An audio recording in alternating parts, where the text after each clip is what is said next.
Alright, welcome back to Don't Think Just Charge. I'm Dave, that's Harvey, and today we're discussing deployment in one-page rules.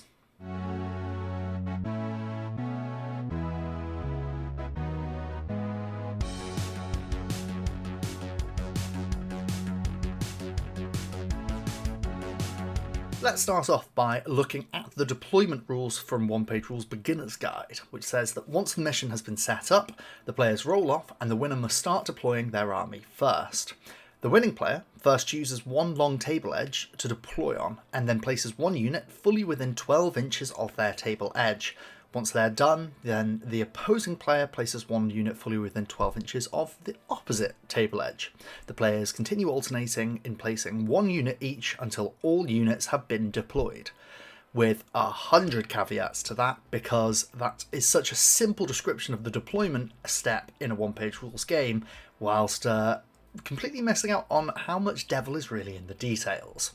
What that means is the first decision you have to make after rolling off is which side of the table you're going to deploy on. Now, this feeds in quite heavily from once you've gone through placing all of the objectives and the analysis you've done there, and if you've not yet taken the step of thinking about your objective placement, go check out our last video. We'll have a card somewhere on the screen around us, but that level of thinking should have been done already, and you should have had the long table edge in mind whilst you're placing your objectives. But in the event that you're looking at fixed objectives, or you're at an event or something of the sort, this is the point to stop, take a look at your army and think about the terrain on the board and the way that your army interacts with it. Are you accidentally going to place yourself behind some difficult terrain with your unit that doesn't have strider or flying and suddenly be shot in the foot?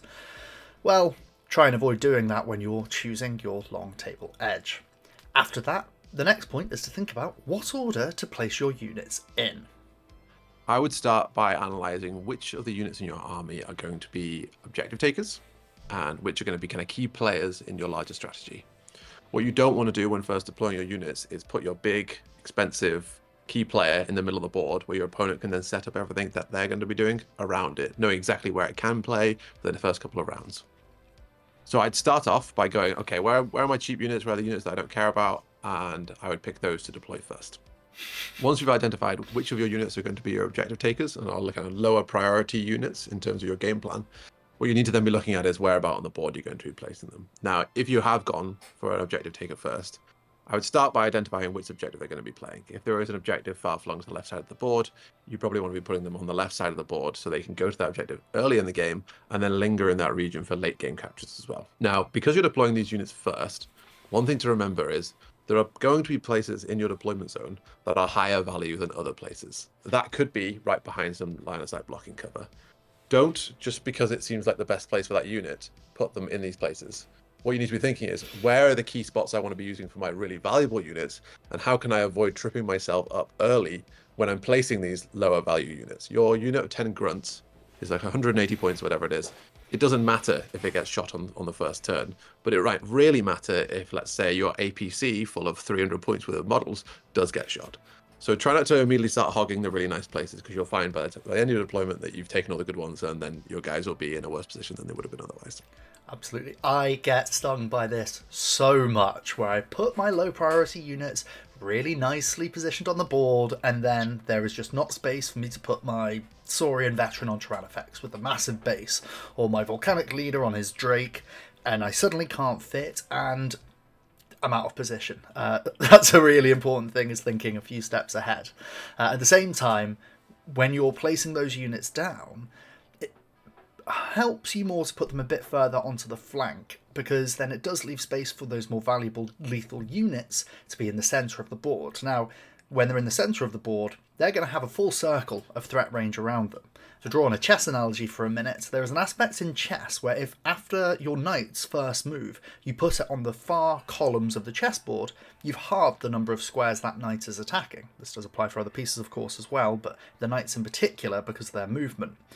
And at the same time, if you take your high lethality piece in your army, say your veteran on Tyrannosaur, and you put him on one flank, well, you've lost 180 degrees of threat that one unit can have. At the same time, your opponent could see that and run away and neuter that piece in your army so much more effectively. The other way your opponent could end up countering your big pieces as well is if you deploy your large units early, then your opponent gets an opportunity to place all their counters to those units across the board from them, which can be disastrous, really. If you've put your big Tyrannosaurus down and your opponent then has a nice place on their deployment where they can turn one, step out into line of sight and blast your guy, that's going to be really poor for your game plan. So I think this kind of touched on the like a lock and key idea, which I think you quite like explaining, Dave. So if you want to take that one. Oh yeah, absolutely. Well, to reference, you and I were talking about a Human Defence Force video just before we started recording, where that particular person was saying how much they value both having APCs, which are tough 6 units, and deadly 6 in their army. And if you, as you've said, if you put down your APC, which is a tough 6 model, very early on in your deployment, then that just means that your opponent can see the lock and put their key down, which is a deadly 6 or a pair of deadly 3 weapons, and something to really easily line up their first target priority. And you're then playing the game for your opponent. You're giving them their target priority very easily. Yeah, and this flows in from you've put down your objective players. Now you have a bunch of key units you've considered. Well, what order am I putting those down in? And it plays into that. So you look at your opponent's list and you go like, what on the opponent's list is going to really mess up any of these units? If they have a big deadly blast cannon tank or something, and you have a tank on your side of the board, then it might be a really, really high priority for you to stall your tank deployment till the very end so you can avoid that piece. Whereas your other units, they might have their own set of locks and keys going on, but maybe it's not severe, maybe it's not likely to be on a certain counter. So you can then start prioritizing, okay, well, how much risk does my opponent's list threaten on these pieces? And the higher risk ones, I should be putting even further down the line. And the same applies then for your own list as well. You identify your own keys to their locks. They might have a big tank and you might have your own deadly pieces. Well, maybe I care a lot more about getting my deadly piece in position to kill their tank than I do my blast 3 thing into their Space Marines or whatever it might be.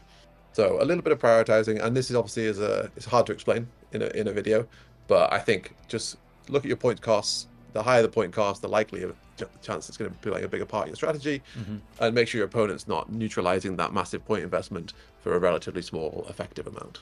Absolutely. And it does then mean that you can get into a bit of a mind game about baiting out deployments. Perhaps if you put down your big 350 point unit and then your opponent places down their tank with their deadly cannons on top, you can then counterplace by putting down your deadly attacking models at that point as well, and hopefully get it into a better position to negate things like cover or difficult terrain that might be in your way, anything that might impede your ability to take down your opponent's key pieces or your opponent's key counter pieces. Yeah, and at this point as well, you know who's going to be taking the first turn. So if you know that they're going to have priority the first turn, that's where those kind of line of sight key positions in your deployment zone start to really matter, because you can put your key pieces out of line of sight, knowing that that's nullified that risk entirely. So you can either delay deployment to nullify a risk, or you can take advantage of the sweet spots in your deployment where your opponent won't be able to threaten it in round 1.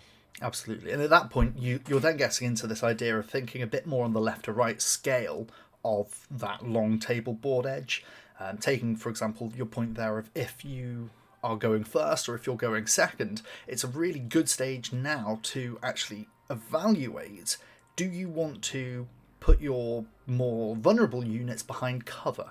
Is this the opportunity for you to prioritise getting them into somewhere where they will be a bit better protected? Or perhaps if you're moving first, you want to be the one striking and forcing your opponent to react, putting pressure onto your opponent, or maybe even cheekily with perhaps your scout sniper units, trying to take out their heroes or their key units that you've identified that you want dead.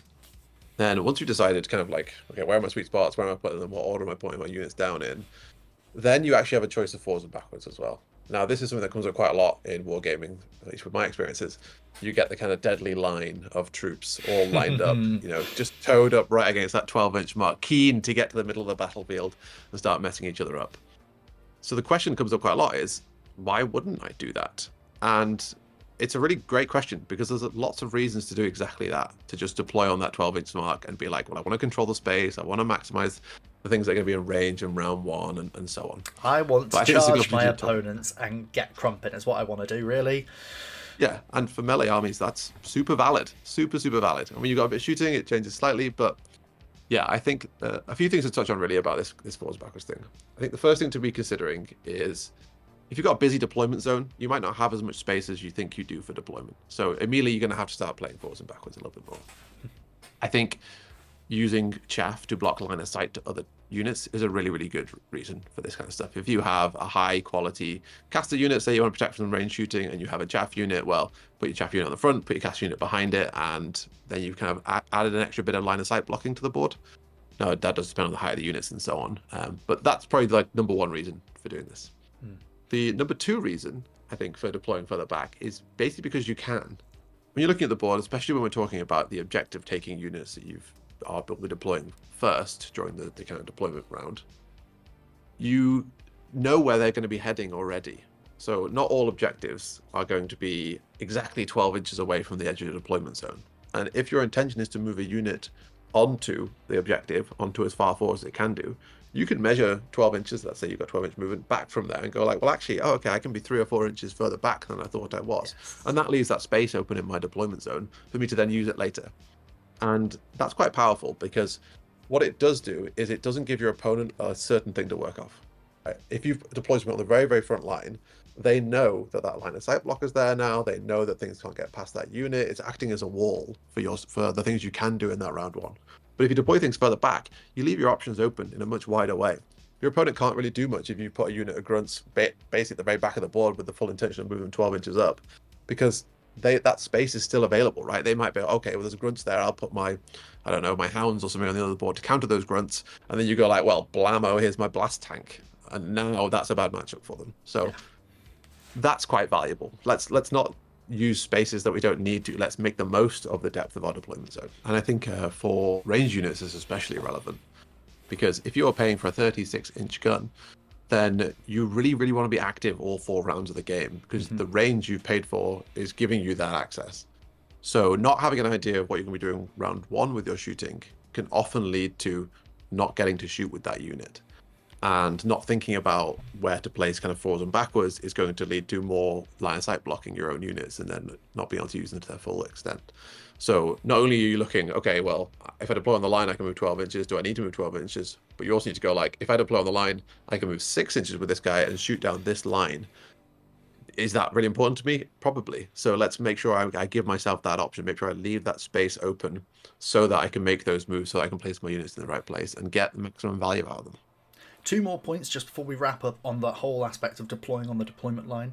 First of all, if you put a unit behind another unit and the unit behind has flying, beautiful. You can ignore the unit in front of it. Very simple. And at the same time, in a different vein, thinking about movement, what if your opponent has ambushes?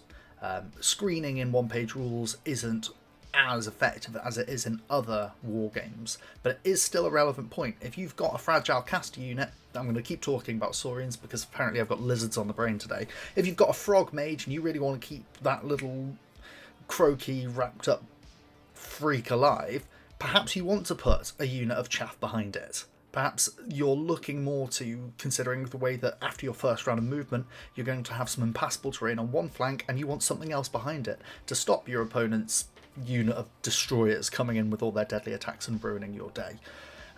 There's so many benefits that can be found to using that front-to-back deployment analysis that you might just be overlooking by thinking, let's get crumping. So just take an extra minute and think, can I get a bit more value from coming back off the deployment line? Yeah, and I think probably the one thing we haven't touched on, which might be a bit of an elephant in the room, is Scout. This is another great reason to not deploy on the line. So the way the Scout rules read is that you have to deploy the unit and then you get the opportunity to move it 12 inches. So what that means is if you deploy everything on the front line and then you get to your Scout units, you go, oh, there's no space for them, because you do have to put them down first, which means you've then limited your Scout ranges, right? So you can then, say you have to deploy behind a unit, you may be only scouting 10 inches of the board instead of the 12 inches you wanted or whatever. And oftentimes when you have Scout, you're looking to play into getting 4 rounds of shooting, perhaps, like snipers with Scout. You want to scout them up to somewhere where they can shoot on round one. And, or it's a very aggressive kind of melee or short range shooting unit who obviously need that range. They want every single inch you can give to them so they can control space and you can leave them there early. So I think it's probably a good opportunity to talk about what are we looking to do when we have Scout and what are we looking to do when the opponent has Scout. Absolutely. So when you're playing with Scout, sometimes it's something that's just bolted onto one of your favourite units, at which point take the time to think, how many Scouts do I have?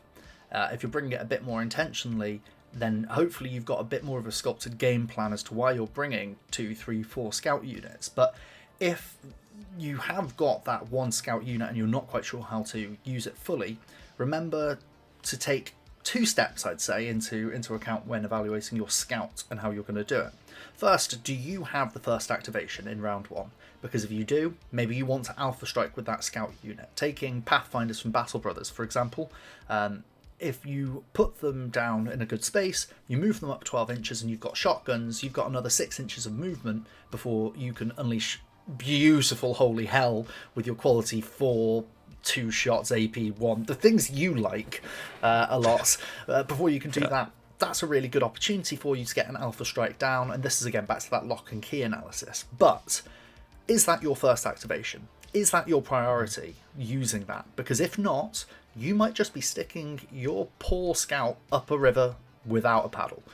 It could suddenly be completely isolated, you're giving away free kills and free activations to your opponent. That aspect of not shooting yourself in the foot with Scouts is so important. But those are the accidents. Now what about when you're being deliberate with Scout? That's when you can get some really spicy bits of your deployment going. Yeah, so if you have a Scout unit, let's think about the kind of role of Scout during deployment and into the first round, I guess. Scout units can be placed where normal units would have dashed to, is basically what the rule roughly means. So what that means is you've basically got a free movement of the board, which means you've taken space on the board, you've taken a region on the board where you're now threatening that, and your opponent has to respect that for the whole first of the round until you eventually activate that unit. So let's take the shotgun analogy. If you can move your Scout shotgun guys up and let's say behind some line of sight blocking, but further up the board, your opponent now can't really play into that space because anything they move forwards is going to get shot. And because you put them behind line of sight, there's no reason to activate these guys until the very, very, very end of the first round, which means you've taken like a relatively cheap Scout unit and you've controlled a large region of the map because, 6-inch movement plus 12-inch shooting or whatever, you're talking like an 18-inch range in a big circle. So this is where Scout can be really powerful. And the same thing applies for melee Scout units. Obviously, they have slightly less of a threat range.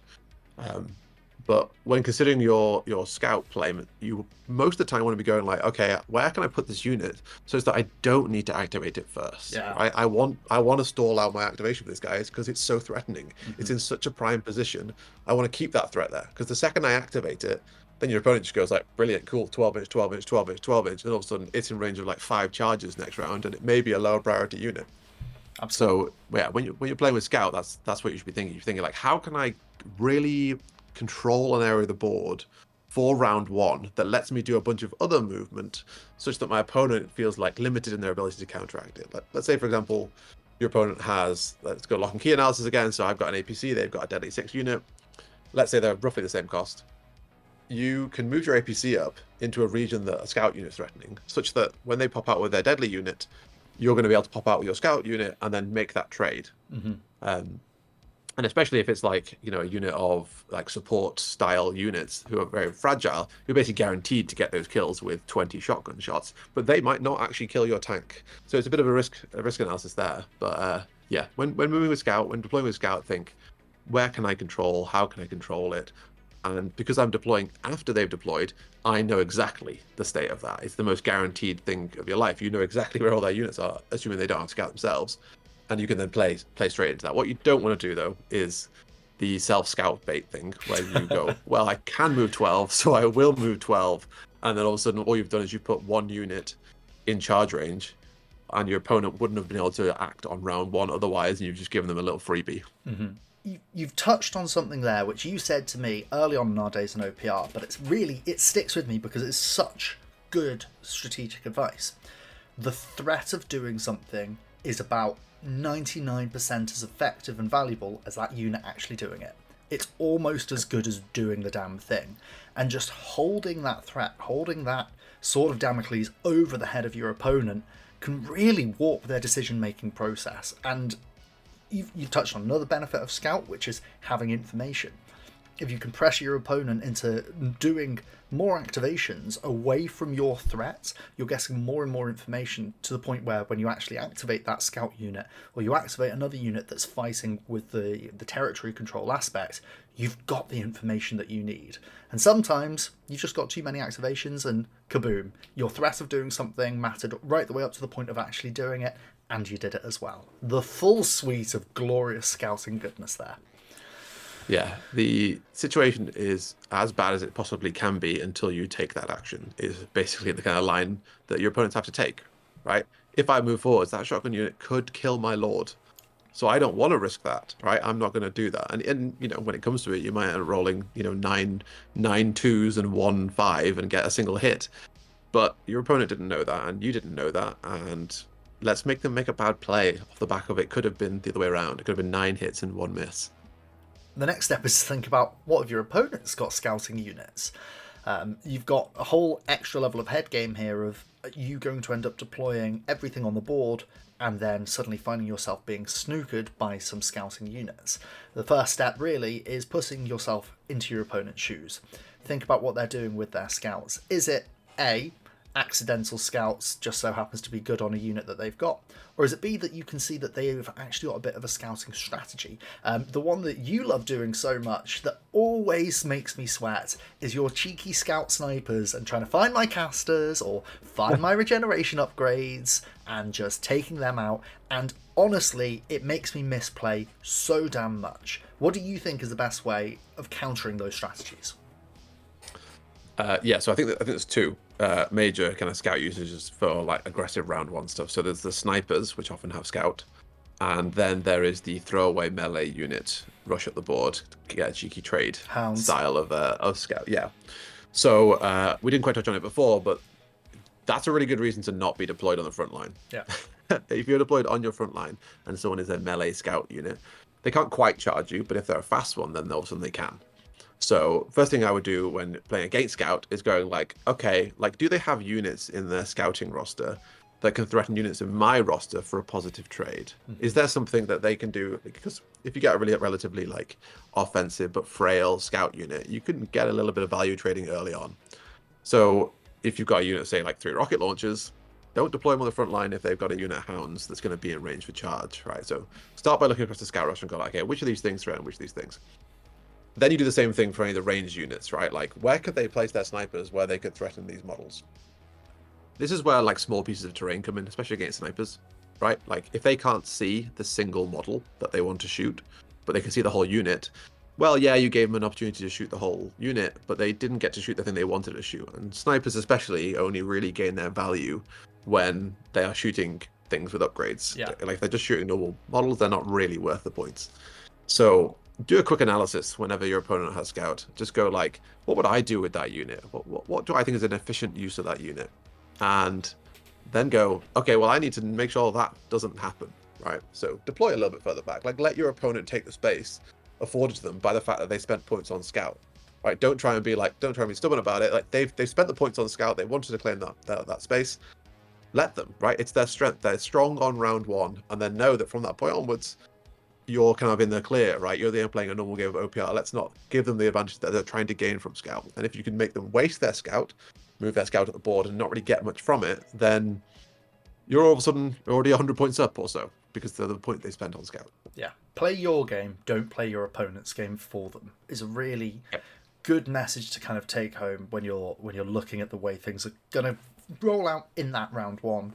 And that's probably the best way to play around scout. Now, you've also started to flirt with talking about what do you do when there's nothing. And of course here we're talking primarily about demons, because that's the army that most famously or infamously has got all ambush, all scouts, so they don't have to play the deployment phase. What about as well those armies that are full ambush? I don't want to say very easy, but it's not difficult to have a full ambush army in one-page rules.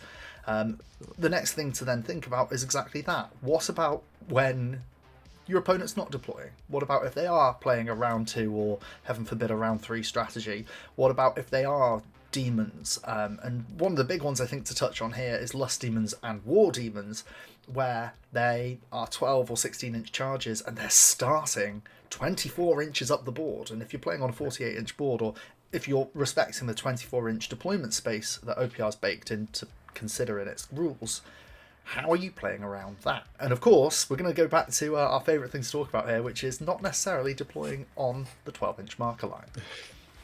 Yeah, so same rules apply for any melee army as mentioned before, like that cheeky hound unit. Give your opponent that space.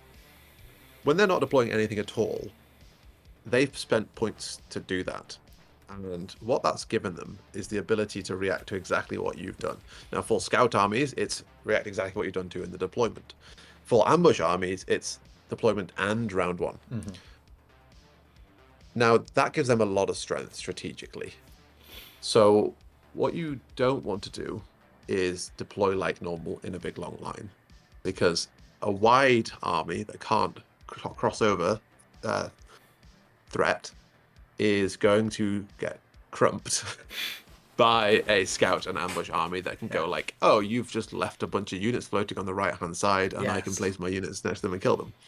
So the thing I would always say if you're playing against this kind of like, full scout slightly less, but maybe full ambush more, is don't get greedy.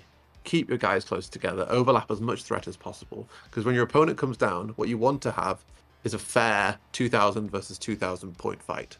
You don't want to have 2,000 points versus, let's say, 1,000 points, and then 2,000 points versus 1,000 points again. So to round out this Mastering the Game video, here's our 3-step plan for approaching the deployment phase. First step is to consider the order in which you're deploying your units. Try to focus on deploying your cheaper, objective-taking units first, and then identifying which of your units are most threatened by theirs, and try and push them towards the end of your deployment. The second step is considering the full width of the deployment zone that you're using. When you're thinking about how to use the full width of the board, think about your round one game plan where you're going to be moving your units, and also think about getting your high threat units more towards the centre of the board, trying not to get them locked up on the flanks, and keep the flanks free for those lower value, more objective focused units that you've already decided on where they're going in the first step. The final thing to consider is the depth of placement. Make sure you're not deploying your units in places where later units want to be going. Try and identify the stronger positions in your deployment zone and save them for more high value units. And don't forget, you can always measure back from where you want to be setting the unit to ensure that you're taking up the minimum amount of keep space.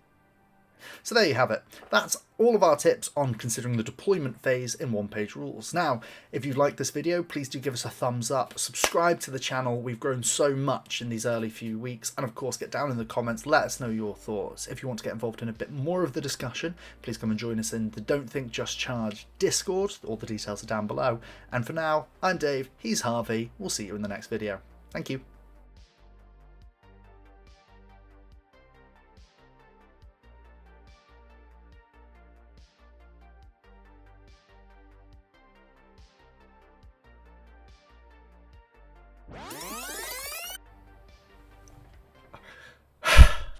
I hate myself. So,